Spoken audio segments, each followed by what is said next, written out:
غم، پریشانی اور بے بسی کا علاج۔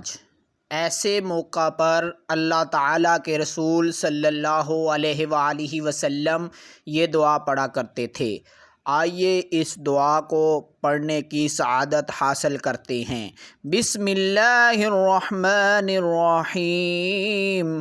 لا الہ الا اللہ العظیم الحلیم۔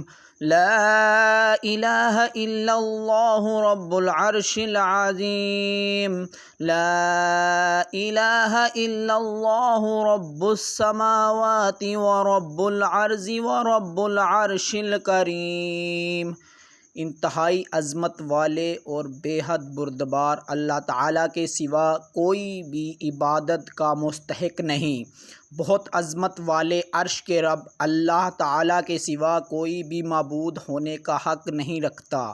آسمانوں، زمینوں اور عزت مند عرش کے رب اللہ تعالیٰ کے سوا کوئی بھی عبادت کے لائق نہیں۔ ایک ایسی دعا ہے کہ جسے مسلمان جس مقصد کے لیے بھی پڑھے گا اور دعا مانگے گا تو انشاءاللہ اللہ کے حکم سے اس کی دعا قبول ہوگی۔ مزید ایسی ویڈیو کو دیکھنے کے لیے میرے چینل کو سبسکرائب اور میری ویڈیو کو دوسرے لوگوں کے ساتھ، بہن بھائیوں کے ساتھ شیئر کریں اور تاکہ وہ بھی ان وظائف سے فائدہ اٹھائیں۔